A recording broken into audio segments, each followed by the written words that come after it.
Hello, my name is Brittany Deigh. I am a psychic medium and spiritual teacher.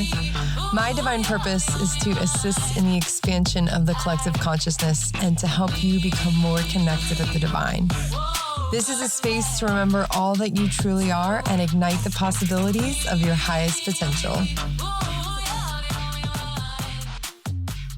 Hello, and welcome back to another episode of the Addicted Household Recovery. Guys, a lot has happened in a short period of time, and I'm doing my best to record and keep up and keep you along for the journey. But to be honest, it's so hard to record it all and to keep it all track of it all because it's so much. I feel like the amount of development within myself, personal development, spiritual development, the amount of development that I have done within myself over the last the last 3 months feels like 3 years. Like the same amount of work that I've done in my 3 months of sobriety is the same amount of work that I've done in 3 months of like deep therapy. It's wild.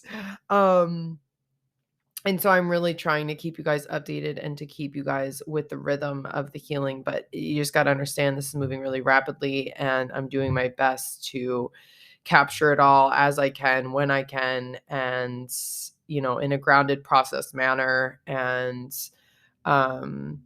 yeah, this episode is about, remembering your power and remembering that you're not a victim, and that, that's how this disease really capitalizes on you. This is how this disease really has its clutches and its hold on you, is whenever you feel like a victim, whenever you feel like you need to control instead of be the creator and surrender to and receive. And,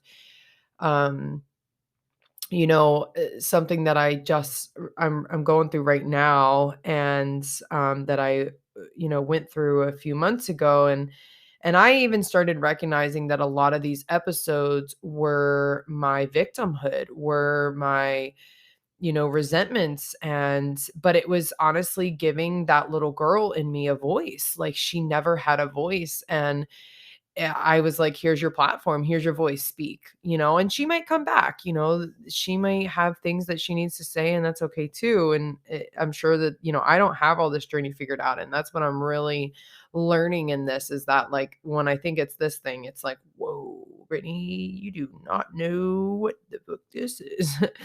And what I wanted to speak on today about this remembering your power and that you're not a victim is that, whenever there was all this built up resentment, because it's still in some ways it's hard to have been treated the way that I was in my childhood, and even a little bit into my more youthful adult years, from the different family members that I have had close to me, and to not be resentful, to not feel a victim, to not be like, you don't do that to a child.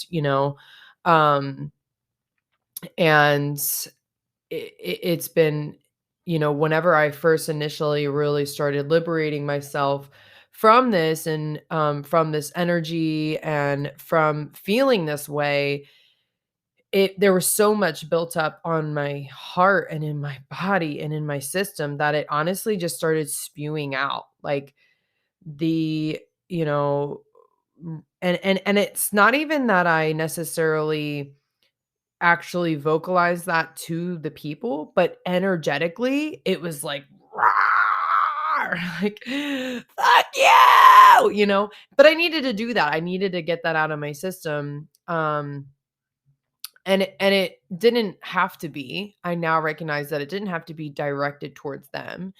And I did my best, there, if you, especially if you follow me or if you've been listening to episodes, I did my best to really project it at God, because that's who ultimately I'm really mad at. I know that these people are just doing the best on their journey as well. But how the medicine that I did a episode about how the cycle, traumas return and they come back. And so, at Christmas, I spewed a lot of resentment, and I just exploded. And then I was just spewing, resentment. I not directly at them with words, but with energy, and being like, you know, trying to shake them into reality and force them to heal and force them to see their lessons and all of these things. And then I just had this literally just happened a few days ago, guys. I had this client come back out of nowhere, doing that to me, like spewing all this resentment at me and like basically trying to grab me by the shoulders and be like, you need to learn these lessons and you can't do this. And I'm saving by holding this in me, I'm saving you from your own lessons and you need your lessons and all these things. And I was just reading it, and I'm like, wow, this is really interesting. Like you're really trying to play God. Like you don't think God's giving me my lessons? And as I'm navigating this with this person, I'm like, oh my God, this is literally, I'm sitting in my brother's seat. I'm literally sitting in my brother's seat. And now I understand why, the reaction that I received was the reaction that I received because you don't, and I say this with a lot of love, guys, but you don't get to spew your resentments on people. Nobody is responsible for meeting your emotional needs. And you don't, just because they have wronged you in ways and they are responsible for those actions doesn't mean that you get to project them on that person. And this is like that gray area line, right? When it's like a child, right? Because a child is like very literally like innocent and helpless and they're not as responsible for their actions. But basically, after I became an adult, all of those actions, all those times that I chose to interact with those people, all those times that I chose to have them in my life, all of these things that happen from having them around, from making deals with them, from whatever, all those things, that's my responsibility. Like, that was my choice to betray myself. Like, I'm responsible for those actions.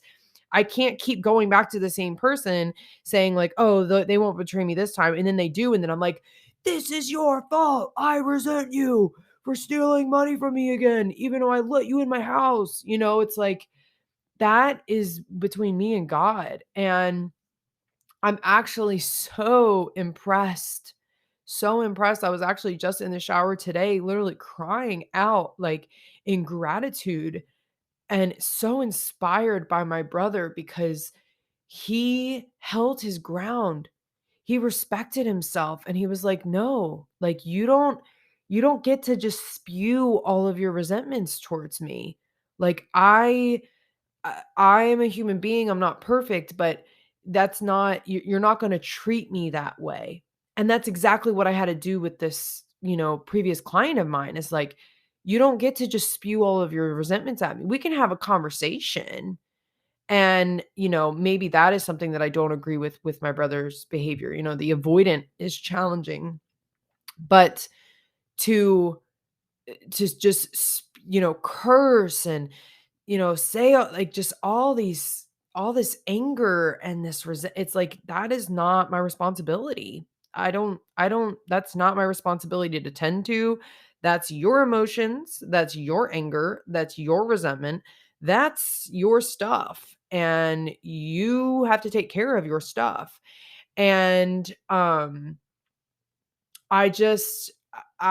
honestly, what's coming to me in this moment is like, I'm so grateful that my brother didn't feed the victim in me again because he stood as a clear mirror. Maybe it was a little bit avoidant, maybe it was dodgy, but it doesn't matter because what mattered is that he stood as, you're not going to treat me this way.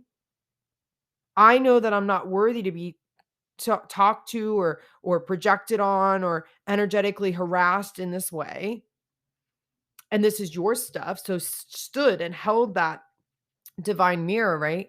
And then that way I could see that really I'm mad at God. I'm pissed off at God. Why did you do this to me and my family? Right?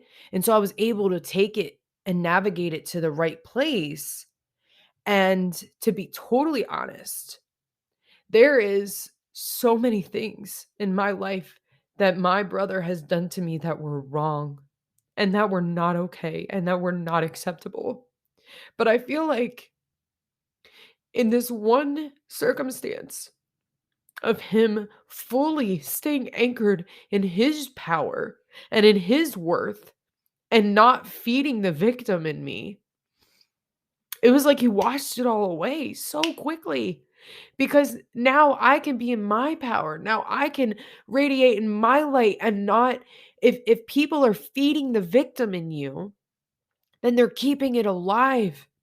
And the most powerful and the most service that you can do for someone, the most caring thing that you can do for someone is to not feed the victim in them, to not disempower them, and to stand in the light of the truth, of your truth. And that will immediately and organically mirror to them what the truth is for them. And for me, it was that I was playing a victim and that I was still living in the past and I was still living in resentment and fear and all of these things that I don't deserve to live in that day and night and all the time. Like, what a burden. What a burden I was carrying, how much I was disempowering myself from carrying this shame because I genuinely thought that whenever my family, whether it was my brother or my mom, my aunt, my dad, whatever it was, these things that they did to me, I thought that had to do with me. I thought that it had to do with my worthiness. I thought that they had betrayed me when I was a child because it meant something about me. And so whenever my brother stood and said, I believe in, without even saying it, right? That's like real power is without even saying it, standing there and saying, I don't believe in this version of you. I believe that you create your reality. I believe that you can be responsible for your own emotions. I believe that you can process your stuff. And maybe, I don't know if that's something that he's open to, but maybe we can come back to this when you're processed, when you're not spewing all of your emotions on me. And it's like, I couldn't, I could never thank him enough because it liberated me. It doesn't matter how painful it was to feel rejected and to feel abandoned again and to feel like he didn't care again and all. And it's like, no, actually, he cared so much about himself that he cared about me because there's no separation between the two. Because we are all that power at its core. And so as long as you do, no matter what, you just stay true and stick to that truth and believe in the empowerment of every single being that you come across, you will heal generations. You will create rifts in this world. And I liberated myself. But if my victim would have been fed, if they would have tried to come in and heal me and fix me and save me and try and work through my resentments and all these things, we forgive people not for them, for ourselves. I do believe that I was a child and those things were not fair and she deserves an apology. And maybe one day she will get that apology, but I don't deserve to continue to live in the suffering that those experiences have caused. And I don't want anyone in my reality to feed that reality, that version of my reality. I want you to fully believe in my power and my abilities and act according to that. So that way, that's what's mirrored back to me. And I remember my divine light. I remember my power. I remember I'm a creator and not a victim. And so, to be totally honest, all of my services, all of my offerings, all of my containers, this podcast, everything moving forward will be coming from a place of purely remembering your divine light and your power and doing my best to stand in the truth and not feed your victimhood. Thank you so much for joining me today. I hope that you enjoyed that episode. Please subscribe, leave a review, and if this was impactful for you at all, please share it with others. This is how we can help each other. Much love and namaste.